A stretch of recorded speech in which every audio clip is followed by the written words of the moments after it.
Hello दोस्तों। 11 मार्च 2024 को अग्नि 5 के सफल परीक्षण के बाद में हमें यह तो पूरी तरह उम्मीद थी कि China, Pakistan, Europe, America in सब के स्थान विशेष में तो दर्द होगा ही और ये विरोध भी करेंगे और ये सब हमारी उम्मीदों पे पूरी तरह से खरे भी उतरे। इन्होंने अपना विरोध भी दर्ज कराया और अपने चेहरे को देखने के बजाय हमारे चेहरे में ज़्यादा इंटरेस्ट दिखाया। लेकिन साला समझ में नहीं आया, भारत में रहने वाले शांति दूत, शांति के मसीहा, उनकी स्थान विशेष में अभी तक दर्द क्यों नहीं हुआ? उन्होंने क्या बरनौल लगा रखी है स्थान विशेष में, जो अभी तक कुछ भी नहीं बोले और शांति के नाम पे उन्होंने हमारे मिसाइल का विरोध नहीं किया। नहीं तो अभी तक तो मोमबत्ती बिक जानी चाहिए थी और दो चार प्रदर्शन देश में हो जाने चाहिए थे कि हमने आखिर अग्नि 5 मिसाइल का परीक्षण ही क्यों किया। गांधी जी के, बुद्ध के देश में हम ये सब काम क्यों कर रहे हैं, लेकिन कृष्ण का देश नहीं बताएंगे चक्कर चलाने वाले। खैर, फालतू लोगों के बारे में बात करने के बजाय जय हिंद दोस्तों, वंदे मातरम, भारत माता की जय। मैं आपका अपना मोहंत यादव, आप देख रहे हैं एन इंडियन अपडेट। दोस्तों, आज बात करेंगे मिसाइल्स के बारे में और खास तौर से अग्नि 5 मिसाइल के बारे में। सबसे पहले तो आप सब लोगों को अग्नि 5 मिसाइल के सफल परीक्षण के लिए एक बार फिर शुभकामनाएं। अब अग्नि 5 मिसाइल के बारे में कुछ मैं आपको बताता हूं। अब इसमें तीन चीजें हैं, अग्नि 5 और मिसाइल। अग्नि मीन्स फायर, मीन्स आग, संस्कृत शब्द से बना है अग्नि, और इस मिसाइल प्रोग्राम को नाम संस्कृत के अग्नि शब्द के ऊपर अग्नि रखा गया है। और 5, फिर अग्नि तो एक है लेकिन 5 क्यों?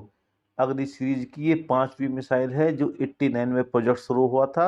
उसमें इससे पहले 4 अलग अलग तरह की मिसाइलें बनाई जा चुकी हैं और ये पांचवी मिसाइल है जो अपनी क्वालिटी की सबसे अच्छी उत्तम श्रेणी की मिसाइल है और जिसका परीक्षण 11 मार्च 2024 को किया गया था। दोस्तों, अब आती है मिसाइल। मिसाइल होती क्या है? दोस्तों, मिसाइल के बारे में आपको परिभाषा बताने के बजाय मैं आपको सीधी देसी भाषा में इसके बारे में बताऊंगा। मिसाइल एक उड़ता हुआ बम की तरह होती है जिसको कि गाइड करके एक जगह से अटैक करने के लिए यूज किया जा सकता है। यह अपने लक्ष्यों तक पहुंचने से पहले में समुद्र के नीचे या अंतरिक्ष में कहीं भी चल सकती है और हवा से हवा में मार कर सकती है, जमीन से हवा में मार कर सकती है, हवा से जमीन में भी मार कर सकती है, ये कहीं भी मार कर सकती है और ये समुद्र में भी अटैक कर सकती है। लेकिन दोस्तों, कभी भी रॉकेट के साथ मिसाइल से कंफ्यूज मत हो जाना।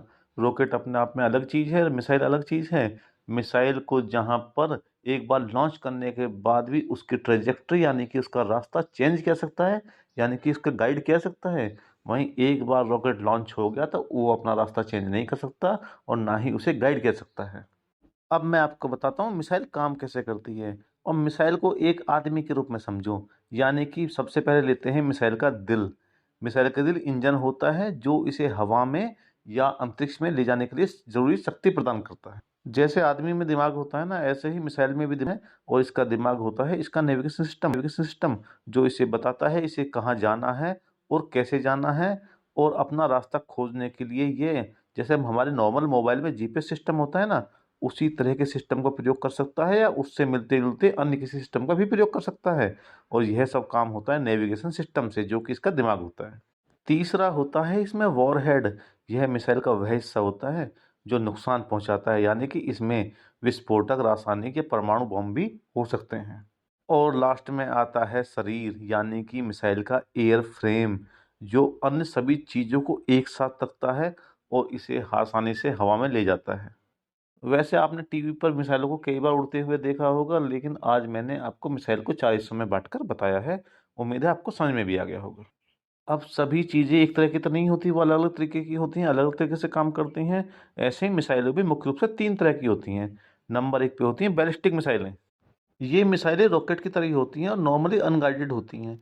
एक बार लॉन्च होने के बाद में ये अपना ट्रेजेक्ट्री से अपना रास्ता तय करती हैं और जहाँ पर इनको जाना होता है या जहाँ पर इनको सेट किया जाता है वहाँ पर जाकर गिरती हैं और नुकसान पहुँचाती हैं। एक बार लॉन्च करने के बाद इनको गाइड नहीं किया जाता है। दूसरी होती है क्रूज मिसाइलें। ये मिसाइलें जस्ट लाइक हवाई जहाज की तरह होती हैं। ये सीधे ऊपर, नीचे, जमीन के करीब भी उड़ सकती हैं या उड़ती हैं और इन्हें अपने लक्ष्य तक पहुंचाने के लिए गाइड किया सकता है और ये प्रॉपर नेविगेशन सिस्टम से लैस होती हैं। तीसरी होती हैं एंटी एयरक्राफ्ट मिसाइलें। ये दुश्मन के विमानों और अन्य मिसाइलों को मार गिराने के लिए डिजाइन की जाती हैं, या उसी काम के लिए आती हैं।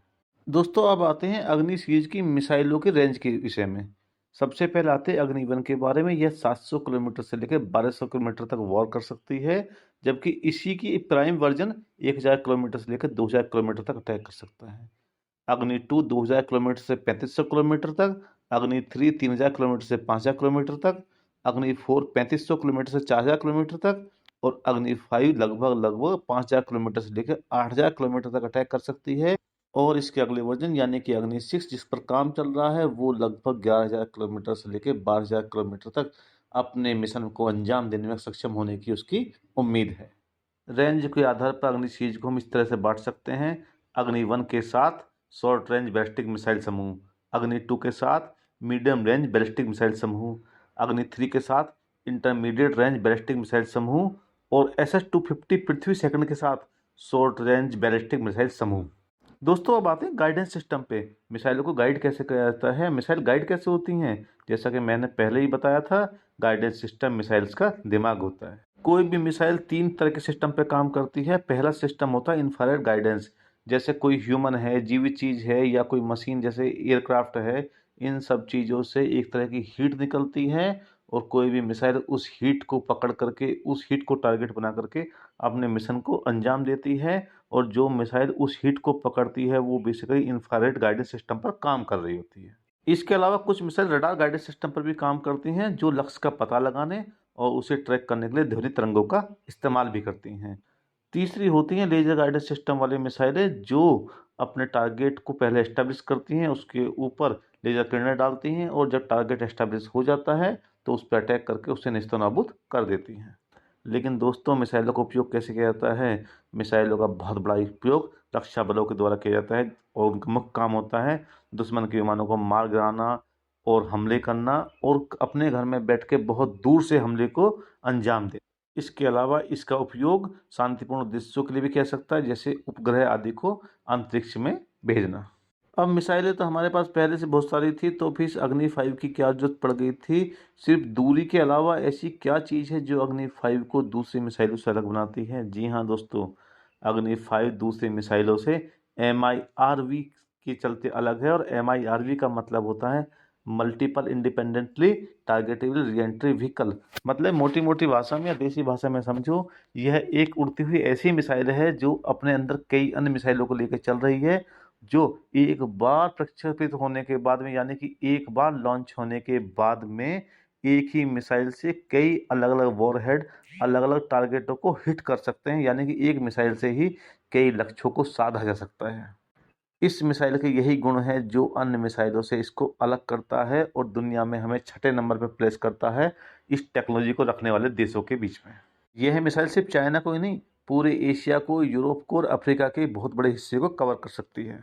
जहां सामान्य मिसाइल एक बार में एक ही लक्ष्य को भेजती है, वहीं यह मिसाइल एक बार में कई लक्ष्यों को अटैक कर सकती है।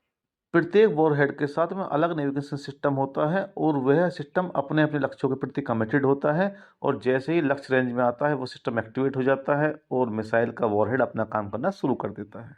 अब यह मिसाइल यानी कि MIRV सिस्टम काम कैसे करता है उसके बारे में आपको बताता हूँ। सबसे पहला होता है मिसाइल का लॉन्च होना। जैसे अन्य मिसाइलें लॉन्च होती हैं, ऐसे ही इस मिसाइल को भी लॉन्च किया जाता है। और दूसरा होता है मिसाइल का तैनाती, यानी जैसे ही मिसाइल एक निश्चित बिंदु पर पहुंचती है तो मिसाइल खुल जाती है और अपने अलग अलग वॉरहेड को छोड़ना शुरू कर देती है, यानी कि इसके बॉम्ब अपने लक्ष्यों की तरफ जाना शुरू कर देते हैं। और तीसरा होता है टारगेटिंग, यानी कि अब बॉम्ब अपने लक्ष्य की तरफ जा करके उस जगह को नष्ट करेगा, यानी कि टारगेट को नष्ट करेगा। इसे बोलते हैं टारगेटिंग। इस तरह से मिसाइल 3 हिस्सों में काम करता है, यानी कि प्रक्षेपण, तैनाती और टारगेटिंग। अब इस मिसाइल का इस्तेमाल हमें क्यों करना चाहिए? सबसे पहली बात है दक्षता, यानी कि अलग अलग लक्ष्यों को भेदने के लिए अलग अलग मिसाइलों को इस्तेमाल करने के बजाय हम अलग अलग लक्ष्यों को एक ही मिसाइल से भेद सकते हैं और यही इस मिसाइल की खासियत है। यानी कि मूवमेंट आसान है, ज़्यादा मिसाइलों को ले जाना नहीं पड़ेगा और एक ही जगह से कम समय में ज़्यादा इफेक्टिव रिजल्ट आ जाएगा। दूसरा, दुश्मन को एक ही मिसाइल को रोकने के बजाय कई मिसाइलों को एक साथ रोकना पड़ेगा, जो उसके लिए बहुत मुश्किल होगा। और तीसरी कंडीशन ऐसी आती है जिसमें एक ही दुश्मन है और उसका सैन्य ठिकाना बहुत बड़े हिस्से में फैला हुआ है, जहां पर कई सारी मिसाइलों को एक साथ भेजना पड़ेगा। उसके लिए हम एक ही मिसाइल भेज देंगे और पूरे ठिकाने को एक ही साथ निपटा देंगे। और दोस्तों MIRV टेक्नोलॉजी में हमेशा असली वॉरहेड ही हो जरूरी नहीं है, कई बार नकली वॉरहेड भी होते हैं और दुश्मन का मिसाइल डिफेंस सिस्टम इसमें धोखा खा जाता है। वह डिसाइड नहीं कर पाता कौन सा वॉरहेड असली है, कौन सा वॉरहेड नकली है, और इन नकली वॉरहेड्स को डिकॉय कहा जाता है। जो दुश्मन की बैलिस्टिक मिसाइल रक्षा प्रणाली यानी कि बीएमडी को धोखा देने के लिए काम में लाया जाता है। यह बिल्कुल असली वॉरहेड की तरह ही दिखाई देता है और इसे स्पेशली डिजाइन ही इसलिए किया जाता है। अब दोस्तों डिकॉय भी 3 तरह के होते हैं। सबसे पहले होते हैं इन्फ्लेटेबल डिकॉय। ये बैलून होते हैं यानी गुब्बारे होते हैं जिन्हें रडार पर असली वॉरहेड के समान दिखने के लिए डिजाइन किया जाता है। दूसरे होते हैं रडार डिकॉय। ये इलेक्ट्रॉनिक उपकरण होते हैं जो रडार सिग्नल को उत्सर्जित करते हैं और असली वॉरहेड की तरह ही दिखते हैं। तीसरे होते हैं चॉफ डिकॉय। ये छोटे धातु के तार होते हैं जो रडार सिग्नल को बिखेरते हैं, जिससे बीएमडी के लिए असली हथियार को ट्रैक करना मुश्किल हो जाता है। अब दोस्तों बताता हूँ एमआईआरवी टेक्नोलॉजी की किन किन देशों के पास कौन कौन सी मिसाइलें हैं। सबसे पहले आते हैं अमेरिका। अमेरिका के पास मिनटमैन थर्ड और ट्राइडेंट सेकंड D5 जैसी मिसाइलें हैं जिनका वह बड़े पैमाने पर इस्तेमाल या तैनाती कर रहा है। अब चलते हैं रशिया। रशिया के पास में R-36M2 वोवोडा मिसाइलें हैं जिसे SS-18 शैतान के नाम से जाना जाता है। इसके अलावा रशिया के पास RS-24 योर्स जैसी मिसाइलें भी हैं जो एमआईआरवी कैपेसिटी से लेस है।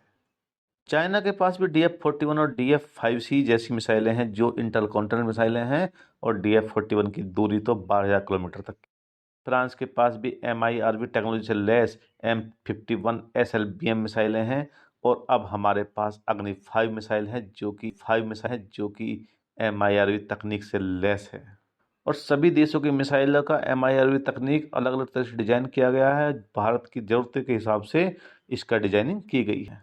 एमआईआरवी का बेसिक कंसेप्ट सभी देशों में अलग है, लेकिन उन देशों की ज़रूरतों के हिसाब से इंस्टॉलेशन डिटेल्स जैसे वॉरहेड की संख्या, रेंज, गाइडेंस सिस्टम अलग अलग हो सकते हैं। भारत ने अपनी एमआईआरवी टेक्नोलॉजी को विशेष रूप से अपने दोहरे हमले और दुश्मन की मिसाइल अटैक को रोकने की क्षमता बढ़ाने के लिए डिजाइन किया है, विशेष रूप से अपने क्षेत्रीय सुरक्षा वातावरण के संदर्भ में, जहां वे एक तरफ चीन से परेशान है वहीं दूसरा पाकिस्तान भी एक सिरदर्द है। दोस्तों वीडियो को ख़त्म करने से पहले मैं अग्नि 5 के सफल परीक्षण के लिए आप सब लोगों को हार्दिक बधाई देता हूं। दोस्तों अग्नि 5 के बारे में बताने के लिए और भी बहुत कुछ है, लेकिन वीडियो कुछ ज़्यादा ही लंबा हो रहा है, इसलिए मैं इस वीडियो को यहीं पर समाप्त करता हूं। अगर आपको वीडियो पसंद आया तो वीडियो को लाइक और चैनल को सब्सक्राइब जरूर करें। जय हिंद दोस्तों, वंदे।